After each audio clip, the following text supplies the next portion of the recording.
Yo guys, welcome back to the podcast, guys. It's podcast like 55 and I still don't have a name for this podcast, bro. You better come with one. Holy. Okay, so guys, check it out. We got some really juicy topics we want to talk about. We want to talk about a lot of things here because, we jump on this podcast every couple of days and we just, really just give out some good information. Definitely. And still talk about things because I feel like a lot of people want to know the perspective of what I'm talking about on a daily basis, what I'm thinking about on a daily basis, but they never get access to my brain. So it's just kind of like a podcast to just spew out a bunch of information that I've learned and just give it out to people for free. Yeah, so this is kind of what we're doing right now. So look, the first thing I want to talk about. So look, I just bought this, Oculus Quest 2.0, whatever they call it. Okay. This thing is a freaking crazy thing. I've never in my wildest dreams thought that this would be a realistic environment. Okay. Look, you put the headset on. The headset on. You go into your virtual house. Okay. Yeah. You go into your virtual house. You open up your virtual computer. Okay. Yeah. And from the virtual computer, you can collect all these specific apps. You have internet.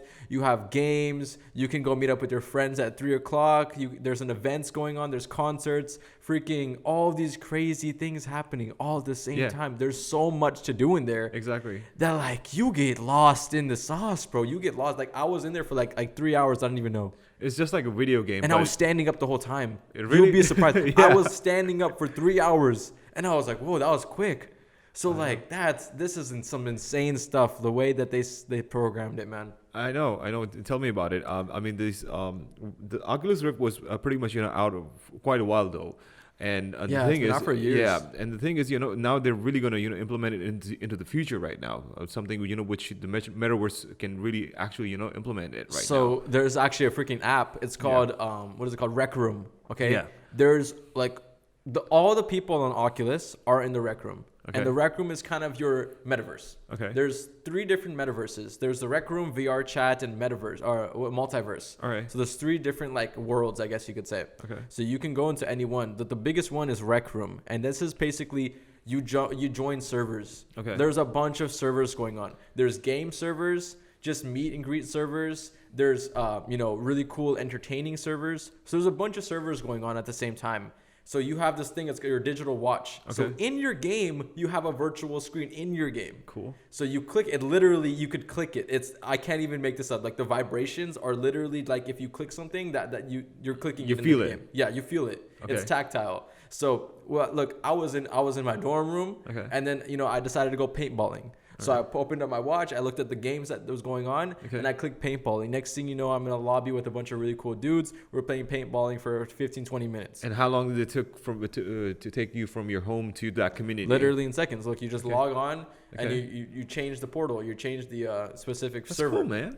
So yeah, look, I was playing paintball, and then I opened up my watch. Okay, there's a meet and greet. There's some cool club thing going on. There was literally like drinks and stuff. I'm not even joking. There was a DJ. There was a dance floor. There was drinks, and there was a bunch of people just socializing. All right. So I opened my watch. Okay, let's go check out this thing. I want to see how people are communicating on this app. So you'd be surprised. There was a good ratio of guys and girls. It wasn't just a bunch of little 10-year-old kids. Okay. There was people that were like 15, 20, 30-year-old people. So I was really, really shocked at this. And this just really blew my mind because let's just say, for example, you open up a server and instead of having a party where everyone can't come because it's at a specific location, people have to fly in, drive 30 minutes, whatever, you can host a 7-figure dinner event at a MetaVerse freaking lobby. Only people that are allowed in are the people that have the code that have the reservation. Okay. Next thing you know, you got a lobby full of millionaires on the freaking VR headset. That's the kind of things that I saw that's really, that has a lot of utility with it. So this is the kind of place that I'm looking at. And don't be surprised if my company in about a couple of years has all these Oculus headsets. I really think so. All right. So you're thinking, your office will pretty much be on the MetaVerse. I don't see it not happening within the next 6 months, bro. To be honest with you. There's another place. I keep going, but like this thing called workrooms. And this is pretty much an office in the MetaVerse. Okay. So it's built for you to be productive. It's built for you to work. It's built for you to get on your computer and talk to the guy next to you and say, hey man, can you finish this document real quick or can I send it to you? And the beauty about it, bro, is you can grab the freaking document and just throw it to him. The document opens up on his screen. Literally like, way through controlling your hands? So grabbing a document you have your little control like device. So you grab it. There's a trigger, and that's how you grab things. Okay. You'll get used to it once you play it. Okay. You grab the freaking document. You literally, it's on your screen in the metaverse. You're in the screen. You have your headset, and in the headset you have your screen. Okay. So now you grab the document and you throw it to him. It's a virtual document. Okay. You just grab it from the air and you give it to hand it to him. All right, that's cool. That's literally what we're working with right now. But man, what's the difference? I mean, obviously, the real life, the physical elements, matter the most to people. You get to feel something, But what's so different? What's so cool about, living in that virtual world, doing the very same things, that you go on in your daily lives, like for example. I just really think it's all about convenience. Everything you're doing in the metaverse takes seconds. You're quick. All right. In the real life, dude, to go to an office, 30 minutes. To go to a restaurant, 15 minutes. To go to the club, you have to spend $50 and then you have to wait an hour in the lines and then you have to do all this stuff. Okay. So what this world does, it's bringing in convenience to the people that want to live a life and, socialize with people. So I'm saying like the total, I guess you could say the big picture idea is that this world is bringing people closer that probably weren't going to be close before. Okay. Your grandma from Ohio and I'm from Los Angeles, I can go ahead and have my grandma put the headset on and we could have a Thanksgiving dinner in the freaking metaverse. Obviously, we can't eat the food, but we can have that social gathering. Exactly. And this is why it's literally really crazy, man. So when are we going to get our headsets? I think pretty much, I think like in the next 6 months, once I figure out how to use it for work purposes, because right now it's kind of like, it's a fun thing. Yeah. But as soon as it gets really, because it's in beta mode right now, it's brand new stuff. Okay. There's really maybe 200,000 users on the whole thing. Okay. So right now, once it starts building up, then we'll start talking about that. But, now another thing I wanted to mention is cryptocurrency. So I want to see because right now it's all based off your debit card. It's all based off your credit card. I don't really see it being implemented or cryptocurrency being implemented in the Oculus, like the metaverse yet. But I think it's going to definitely get there. And I can now see what an NFT has in terms of value. Yeah. An NFT before, you just bought the freaking JPEG and you had the JPEG. Yeah. Now you could buy an NFT t-shirt. Yeah. And now you could have a really cool t-shirt on in the metaverse. Yeah. You spent $50 on it. Now you have the t-shirt. Now you could use the t-shirt in the metaverse and you bought the NFT of it. So now you could use it. Use it over and over again. So just imagine if you have a Bored Ape Yacht Club or one of these crazy high expensive NFTs, you grab those NFTs. And now everyone sees, oh my God, that guy has a Bored Ape Yacht Club because it says it on top of your head or something. Okay. Owner of Bored Ape Yacht Club, whatever. Okay. And now everyone's like, bro, that guy has so much money. I want to go talk to him. And now you're the coolest guy in the chat.